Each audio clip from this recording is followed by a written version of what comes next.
Hello friends, एक बार फिर से स्वागत है आपका हमारे चैनल द इंडियन गर्ल्स रेक्ट में। मेरा नाम निधि शर्मा है। मेरा नाम भावना शर्मा। मेरा नाम शीतल शर्मा।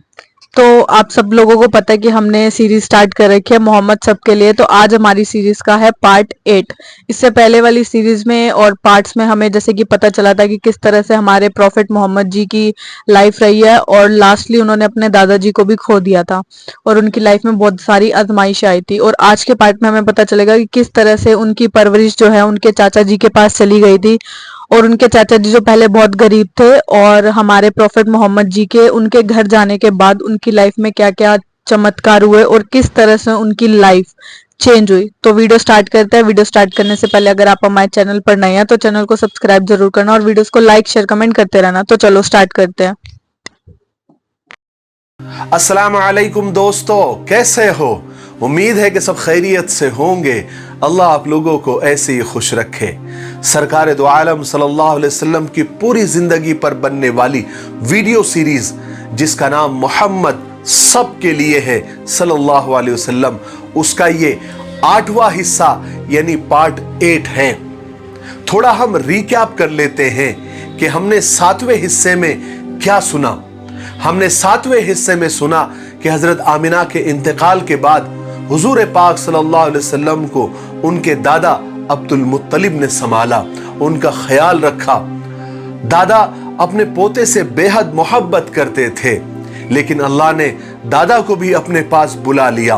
उस वक्त हुजूर पाक सल्लल्लाहु अलैहि वसल्लम की उम्र 8 साल थी। उसके बाद कई ऐसे वाकयात हुए कि यहूदियों के राहिबों, आलिमों, काहिनों, नुजूमियों ने आपको देखकर ही पहचान लिया कि ये आखिरी नबी है। दादा अब्दुल मुत्तलिब के इंतकाल के बाद हुजूर पाक सल्लल्लाहु अलैहि वसल्लम के चचा अबू तालिब के परवरिश में आप सल्लल्लाहु अलैहि वसल्लम आए। आप सल्लल्लाहु अलैहि वसल्लम के आते ही अबू तालिब के घर में बरकतें, रहमतें नाजिल होना शुरू हो गई। चलिए अब आगे सुनते हैं। चचा अबू तालिब भी हुजूर पाक सल्लल्लाहु अलैहि वसल्लम से बेपनाह मोहब्बत करते थे। रसूल पाक सल्लल्लाहु अलैहि वसल्लम अपने चचा अबू तालिब के पास रहते हुए आपको 4 साल बीत गए थे। अब आपकी उम्र 12 साल हो गई थी। आप एक खूबसूरत नौजवान मालूम होते थे।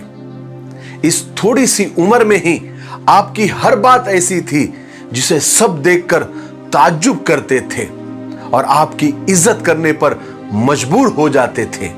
आपकी चाल ढाल और आपके तरीके ही ऐसे थे जैसे बड़ी उम्र वालों के होते हैं, तजुर्बेकार लोगों के होते हैं। जब कहीं बच्चे खेलते तो आप भी वहां मौजूद होते, मगर आप साथ नहीं खेलते थे बल्कि दूर से देखते रहते थे। इस उम्र से ही आपकी आदत थी कि आप ज्यादातर खामोश रहते थे, तन्हाई में ज्यादा बैठते थे, न कभी किसी से लड़ते थे, न कभी किसी को बुरा कहते थे। चचा अबू तालिब जब आपकी सब बातें और आपकी आदतें देखते तो उनको बड़ा ताज्जुब होता। यही वजह थी कि चचा अबू तालिब के दिल में आपकी मोहब्बत के साथ साथ आपकी इज्जत भी पैदा हो गई थी।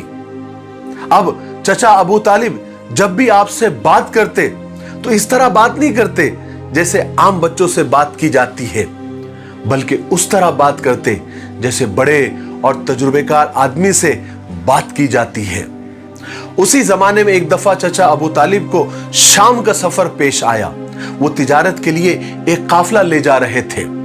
जब काफिले के जाने का और चलने का वक्त आया तो हुजूर पाक सल्लल्लाहु अलैहि वसल्लम भी उनके साथ चलने का आपने इरादा जाहिर किया। चचा अबू तालिब इनकार नहीं कर सके और तैयार हो गए और आपको भी साथ ले लिया।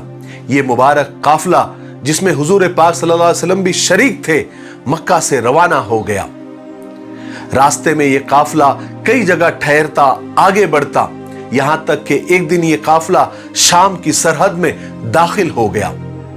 शाम की सरहद पर एक छोटा सा शहर था जिसका नाम बुसरा था। कुरैश के काफिले अक्सर वहां ठहरा करते थे। इस काफिले ने भी वहां पर पड़ाव डाल दिया।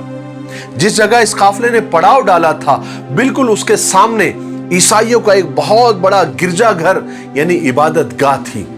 उस इबादत गाह में ईसाइयों के एक बहुत बड़े मजहबी पेशवा, रहनुमा, आलिम रहा करते थे, जिनका नाम बुहैरा था। कुरैश के काफले अक्सर उसी गिरजाघर के सामने पड़ाव डाला करते थे, ठहरा करते थे, लेकिन कभी बुहैरा राहिब ने उनकी तरफ ध्यान नहीं दिया, न कभी उनको पूछा।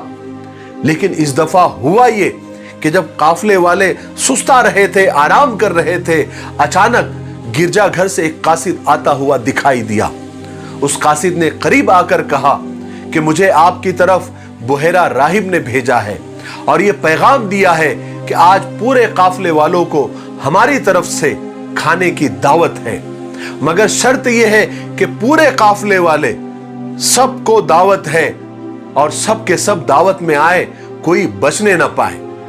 काफले वालों को और कुरैशियों को बुहैरा राहिब की इस दावत पर बड़ी हैरानी हुई, इसलिए कि वो हमेशा इस जगह ठहरते थे, पड़ाव डालते थे, मगर कभी दावत तो क्या, हालचाल भी नहीं पूछा गया, और आज सीधे खाने की दावत। आज ऐसी क्या खास बात हो गई? बहरहाल काफले वाले यही सोचते हुए और सोचते ही रह गए कि खाने की दावत का वक्त हो गया। सारे काफले वाले बुहैरा राहिब के पास उस इबादत गाह में पहुंच गए, मगर इन काफले वालों ने हुजूर पाक सल्लल्लाहु अलैहि वसल्लम को पड़ाव की जगह पर ही छोड़ दिया, ये सोच करके आप बच्चे हैं, आपको साथ ले जाना कोई जरूरी नहीं है। जब ये लोग बुहैरा राहिब के पास उस इबादत गाह में, उस गिरजाघर में पहुंचे, तो एक कुरैशी ने बुहैरा राहिब से पूछा कि आज हमने एक नई बात देखी है, हम तो यहां अक्सर आते रहते हैं, गुजरते रहते हैं, पड़ाव डालते रहते हैं, लेकिन कभी आपने दावत नहीं की, तो फिर आज कैसे और क्यों? बुहैरा राहिब ने बात को टालने के लिए कहा कि ये सब बातें तो ठीक है, मगर आप लोग हमारे मुल्क में आए हैं, हमारे पड़ोस में ठहरे हैं, तो हमारा मेहमान नवाजी का हक बनता है, इसलिए आपको दावत की है और कोई बात नहीं है। लेकिन असली बात ये थी, दरअसल बुहैरा राहिब ने अपनी आसमानी किताबों में, अपनी मजहबी किताबों में पढ़ा था कि हुजूर पाक सल्लल्लाहु अलैहि वसल्लम की और हुजूर के आने की बहुत सारी निशानियां उनके दिमागों में थी, उन्होंने किताबों में पढ़ा हुआ था। इसलिए बुहैरा राहिब जानते थे कि इस दुनिया में इस वक्त आखिरी उम्मत के आखिरी नबी आने वाले हैं। हुआ यह था कि इस दफा जब कुरैश का काफला यहां आकर ठहरा, तो बुहैरा राहिब ने देखा था कि एक बादल का टुकड़ा इस काफले के ऊपर साया किए हुए साथ साथ चल रहा है। जहां काफला रुक जाता, बादल भी रुक जाता, और जब चलने लगते तो बादल भी चलने लगता। फिर बुहैरा राहिब ने यह भी देखा था कि एक नौजवान जब काफले से अलग हुआ तो बादल भी अलग हो गया और उस नौजवान पर साया करने लगा। जब वो नौजवान दरख्त के नीचे जाकर बैठा तो वो बादल दरख्त के ऊपर भी आकर साया करने लग गया। चूंकि बुहैरा राहिब ने किताबों में पढ़ा था कि जब आखिरी नबी इस जमीन पर आएंगे तो बादल उन पर साया किए हुए होगा, इसलिए बुहैरा राहिब ने अपने इत्मीनान के लिए पूरे काफले को दावत की थी ताकि वो आखिरी रसूल को करीब से देखे और पहचाने। चुनांचे जब काफला उनके गिरजाघर में आया तो बुहैरा राहिब ने काफले के हर आदमी पर गहरी निगाह डाली और गौर से देखा और घूर घूर के देखने लगा, मगर किसी काफले वालों में वो निशानियां नजर नहीं आई। तो फौरन राहिब को थोड़ा शक हुआ, तो उसने पूछा काफले वालों से कि आप लोगों के काफले के सब लोग आए हैं या कोई रह गया है? काफले वालों ने बताया कि हम तो सभी आ गए हैं, सिर्फ एक बच्चा हमने छोड़कर आए हैं, वो छोटा है, कम उम्र है, इसलिए हमने उसको साथ लाना जरूरी नहीं समझा।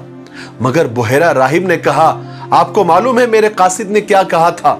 हमारी एक शर्त थी कि कोई छोटा हो या बड़ा, दावत में कोई गैर हाजिर नहीं होना चाहिए। काफले वालों ने कहा कि हाँ ठीक है। चुनांचे हुजूर के ताया जिनका नाम हारिस था, उन्होंने जाकर पड़ाव की जगह से हुजूर पाक सल्लल्लाहु अलैहि वसल्लम को साथ लेकर आए। लेकिन बुहैरा राहिब ने देखा कि जब हुजूर आ रहे थे तो बादल साया किए हुए आपके साथ साथ चल रहा था।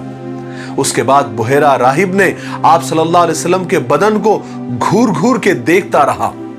बुहैरा राहिब को आपके अंदर वो सारी निशानियां नजर आ रही थी जो उन्होंने आसमानी किताबों में पढ़ी थी। जब सब लोग खाने से फारिग होकर जाने लगे तो बुहैरा राहिब जल्दी से हुजूर के पास आए और कहने लगे कि मैं आपसे कुछ बातें पूछना चाहता हूं। आपको लात और उज्जा की कसम, ये उनके खुदाओं के नाम थे, उनकी कसम दी, आप मेरी बातों का जवाब दे दीजिए। जब बुहैरा राहिब ने लात और उज्जा की कसम दी जो मुशरिकीन के खुदा थे, तो हुजूर पाक सल्लल्लाहु अलैहि वसल्लम ने फरमाया कि तुम लात और उज्जा के नाम पर मुझसे कुछ ना पूछो, मैं किसी बात का जवाब नहीं दूंगा। खुदा की कसम, मुझे इनसे ज्यादा कोई नापसंद नहीं है। बुहैरा राहिब ने कहा कि चलिए आपको खुदा की कसम, लेकिन आप मेरी बातों का जवाब दे दीजिए। जब आपको खुदा की कसम दी गई तो आपने बुहैरा राहिब को इजाजत दी। अब बुहैरा राहिब ने हुजूर से सारी बातें पूछनी शुरू की जो आपके जात के मुताल्लिक थी। बुहैरा राहिब ने आपके आदात, आपके मिजाज, आपकी रूटीन लाइफ, आपके सोने जागने उठने बैठने से मुताल्लिक सवालात किए और आप सल्लल्लाहु अलैहि वसल्लम बुहैरा राहिब की सारी बातों का जवाब देते रहे। बुहैरा राहिब आपकी सारी जवाबात को सुनता, आपके आंसर को सुनता और आपके जवाब को और किताब में लिखी हुई बातों को मैच करता था और दिल में उस बात की तस्दीक करता था कि ये सही कह रहे हैं। बुहैरा राहिब ने जब आपकी मोहर नबूवत देखी जो आपके कंधों के बीच में थी, तो बुहैरा राहिब ने नबूवत की जियारत करते ही मोहर नबूवत को बोसा दिया। उसके बाद बुहैरा राहिब अबू तालिब के पास आए और पूछा अबू तालिब से कि ये बच्चा आपका कौन लगता है, कौन है ये? तो अबू तालिब ने जल्दी से कहा कि ये मेरा बेटा है। जब अबू तालिब ने कहा कि ये मेरा बेटा है तो बुहैरा राहिब कहने लगा, नामुमकिन है, इम्पॉसिबल है कि इनका बाप जिंदा हो। अबू तालिब को तो बहुत हैरत हुई, तो उन्होंने कहा कि नहीं नहीं, ये मेरे भाई का बेटा है। बुहैरा राहिब ने पूछा कि इनके बाप का इंतकाल कब हुआ? तो अबू तालिब ने कहा कि उनका उसी वक्त इंतकाल हो गया था जब ये पेट में थे। तो बुहैरा राहिब ने पूछा कि इनकी मां का इंतकाल कब हुआ था? अबू तालिब ने कहा कि उनका इंतकाल भी उसी वक्त हो गया था जब इनकी उम्र 6 साल की थी। तब बुहैरा राहिब ने कहा कि आप सच कहते हो, आपका एक एक जुमला, एक एक बात सही है, 16 आने सच है। बस अब जल्दी से जाओ, अपने भतीजे को जल्दी से वापस अपने वतन पहुंचा दो और इसको हमेशा यहूदियों से बचाए रखना, वरना खुदा की कसम अगर इन पर यहूदियों की नजर पड़ गई और मेरी तरह उन्होंने भी इसको पहचान लिया तो इसके जान के दुश्मन बन जाएंगे। इसलिए कि तुम्हारा भतीजा कोई आम बच्चा नहीं है, ये निहायत अजीम और ऊंचे मर्तबे वाला है। और याद रखो, मैंने ये बात बताकर और ये नसीहत करके अपना फर्ज पूरा कर लिया है। अब जल्दी से इन्हें लेकर वापस अपने वतन चले जाओ अगर तुम इसकी खैरियत चाहते हो तो। बुहैरा राहिब की सारी बातें सुनकर चचा अबू तालिब को भी लगा कि बात तो सही है, बात में दम है, क्योंकि चचा अबू तालिब खुद भी देखते थे कि उनका भतीजा कोई आम बच्चा नहीं है, बल्कि वो बहुत सारी खूबियों का मालिक है। इसलिए वो समझ गए कि बुहैरा राहिब बिल्कुल सही और ठीक कह रहे हैं। इसलिए चचा अबू तालिब तिजारत के सफर के लिए आगे शाम नहीं गए, बल्कि उसी सरहदी गांव बुसरा से वापस मक्का लौट गए। मक्का लौटने के बाद क्या हुआ, क्योंकि वीडियो काफी लंबा हो रहा है इसलिए हम यहीं पर रुकते हैं। मक्का वापस लौटने के बाद फिर क्या हुआ, वहां पर क्या अजीब अजीब वाकयात हुए, वो हम इंशाअल्लाह 9वें हिस्से में यानी 9वें पार्ट में सुनते हैं। तब तक आप अपने वादे पे कायम रहें और इस वीडियो को ज्यादा से ज्यादा शेयर करें। तब तक मेरे लिए, पूरी उम्मत के लिए और पूरी इंसानियत के लिए खैर और भलाई की दुआ करते रहें। अस्सलामु अलैकुम व रहमतुल्लाहि व बरकातुहू।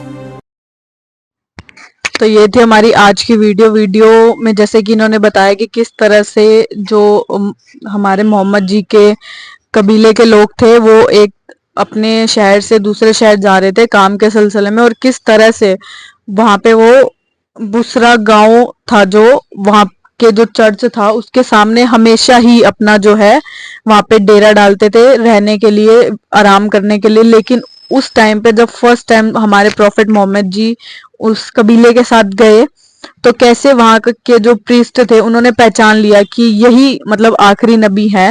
اور کیونکہ وہ بادل ان کی مطلب ان کو سایہ دے رہا تھا تاکہ ان کو دھوپ نہ لگے، اور مطلب کس طرح سے مطلب ان کے ساتھ رہتا تھا.